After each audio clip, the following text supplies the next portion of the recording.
திருமயிலாடி கிராமத்தில் ஆனைக்காரன் சத்திரம் police station limit, அதே போல அனைத்து மகளிர் காவல் நிலையம் சீர்காழி, இந்த பகுதிக்கு உட்பட்ட திருமயிலாடி என்கிற கிராமத்தில் ஒரு கடந்த 6 மாதத்திற்கு முன்பாக 9ஆம் வகுப்பு படிக்கக்கூடிய ஒரு 14 வயது சிறுமியை 2 குழந்தைகள் உள்ள மாரியப்பன் மகன் சுரேந்திரன் என்பவர் பாலியல் தொந்தரவு கொடுக்கிறார், பிரச்சனை செய்கிறார். அவர் மீது போக்சோ வழக்கு பதிவு செய்யப்பட்டு அவர் சிறையில் அடைக்கப்பட்டிருந்தார்.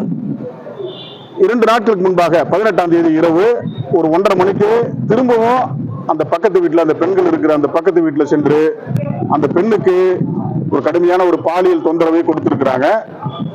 இதுல அவங்க அப்பா எழுந்திருச்சு, இரவு நேரங்களில் எழுந்திருச்சு அது என்னன்னு அந்த பிரச்சனை கேட்கின்ற போது அவங்க அப்பாவை அடிச்சிருக்கிறாரு, அவங்க அம்மாவை அடிச்சிருக்கிறாரு, வயதான பாட்டியை அடிச்சிருக்கிறாரு, இந்த வீட்டுக்குள்ள இருந்த வீட்டு உபயோக பொருள்கள் அடிச்சு உடைச்சிருக்கிறாரு, மோட்டார் அடிச்சு உடைச்சிருக்கிறாரு. உடனடியாக 100க்கு அவசர போலீஸ் 100க்கு பாதிக்கப்பட்ட பெண்ணினுடைய அப்பா போன் பண்ணி சொல்லியிருக்கிறாங்க. அதுக்கு பிறகு விடியற் காத்தால உடனே கொள்ளிடம் போலீஸ் ஸ்டேஷன்ல போய் கம்ப்ளைண்ட் கொடுத்திருக்காங்க.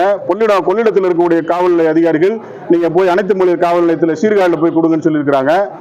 அதற்கு பிறகு சீர்காழியிலிருந்து திரும்பவும் கொள்ளிடம் போயிருக்காங்க. இப்படியே அலைக்கழிக்கப்பட்டிருக்கிறாங்க. அதனால போக்சோ வழக்குல வழக்கு பதிவு செய்யப்பட்டு சிறையில் அடைக்கப்பட்டிருந்த திருமணமாகி 2 குழந்தைகள் இருக்கக்கூடிய அந்த சுரேந்திரன் என்பவர் பள்ளி செல்லக்கூடிய 14 வயது சிறுமியை தொடர்ந்து பாலியல் தொல்லை கொடுத்து கொண்டிருக்கிறார். இது மீடியால சில விஷயங்களை எங்களால் சொல்ல முடியல.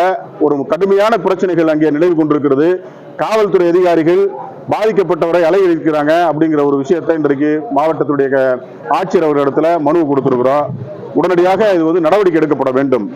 இது போன்ற பாலியல் குற்றங்கள் செய்கின்றவர்களை போலீஸ் உடனடியாக இரும்பு கரம் கொண்டு ஒடுக்கணும்.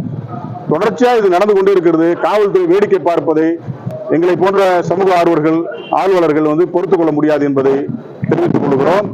நடவடிக்கை எடுக்கப்படவில்லை என்று சொன்னால் வந்திருக்கிறாங்க, பாதிக்கப்பட்டவர்கள் வந்திருக்கிறாங்க, அவர்களை வைத்து பெரிய அளவில் இங்க போராட்டம் நடத்துவோம். தொடர்ந்து இந்த மாவட்டத்தில் பாலியல் வன்கொடுமைகள் தொடர்ந்த வண்ணமே இருக்கிறது. எந்த அதிகாரிகளும் இதை கண்டுகொள்ள மறுக்கிறார்கள். அதை மூடி மறைப்பதற்காகவே அதிகாரிகள் முயற்சிக்கிறார்கள் என்ற ஒரு குற்றச்சாட்டை நான் முன்வைக்கிறேன். நன்றி.